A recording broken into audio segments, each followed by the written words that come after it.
Embora os 4 evangelhos do Novo Testamento digam aproximadamente a mesma história, as boas novas de Jesus Cristo, mas eles enfatizam ligeiramente coisas diferentes. Uma das coisas que eles fazem em comum, no entanto, é contar a história de João Batista. João Batista, nascido de Isabel e Zacarias. Eles são de origem sacerdotal e Zacarias e Isabel são idosos no momento em que a história começa. Zacarias servia no templo e é a vez dele servir.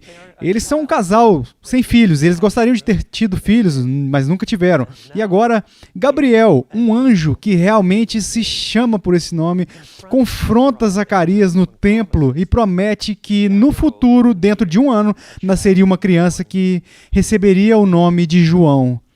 O que é dito sobre ele é realmente notável. Você encontra a passagem no capítulo 1, versículos 16 e 17. E converterá muitos dos filhos de Israel ao Senhor, seu Deus, e irá diante do Senhor no espírito e poder de Elias, para converter o coração dos pais aos filhos, converter os desobedientes à prudência dos justos e habilitar para o Senhor um povo preparado. Em outras palavras, o que parece é que o Senhor está chegando, está vindo. E para preparar o povo para esta vinda do Senhor, esta criança cresceria até ser uma espécie de precursor.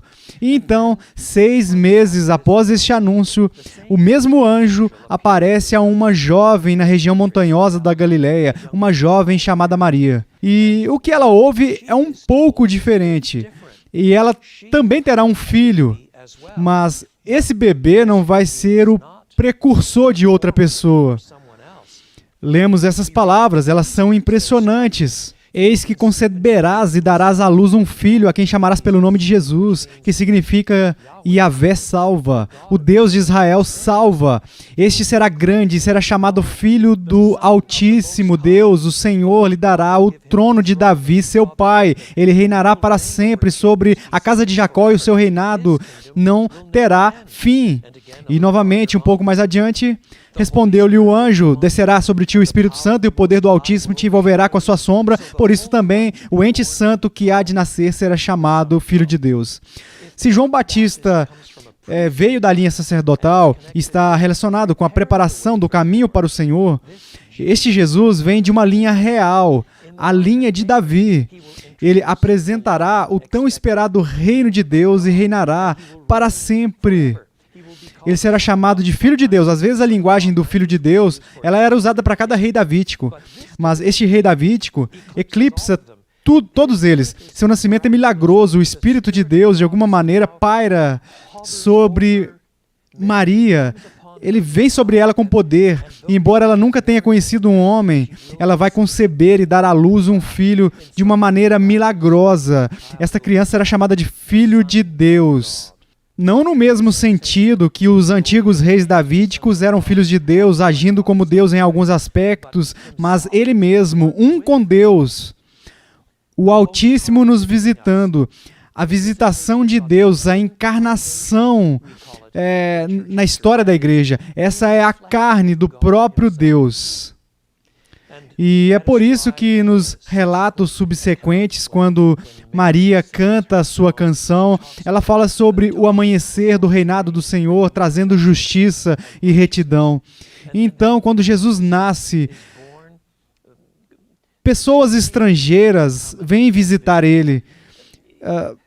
Pastores humildes de um campo são chamados por Deus, apesar do coro alto dos anjos. Pastores humildes são chamados para adorar esse rei recém-nascido. Existe tal mistura de grandeza e humildade, mesmo no seu nascimento. E de dentro de 1 ano, os homens sábios aparecem e eles saem, em parte, superstição pagã, mas Deus está chamando pessoas de posições baixas e pagãs, origens não judias, para virem adorar este filho. Mas talvez o mais notável relato nesses capítulos iniciais é o relato de Jesus no templo. Alguns séculos depois, havia todos os tipos de histórias sobre Jesus quando ele era um menino, sobre como ele fazia pombos de barro e ele transformava os pombos de argila em pombos vivos e jogava eles para o alto e eles voavam para longe. Milagres idiotas que não têm base e nem fatos. Mas o relato de Jesus como um menino é limitado a uma história. E aqui está ele no templo, fazendo perguntas teológicas sobre a verdade bíblica aos grandes teólogos eruditos daqueles dias. A sua mente já está imersa nas Escrituras. E enquanto ele conversa com eles, eles ficam surpresos com o que ele sabe, como suas respostas são sábias. E assim somos informados. No final do relato, Jesus cresceu em sabedoria, estatura e graça diante de Deus e com seres humanos.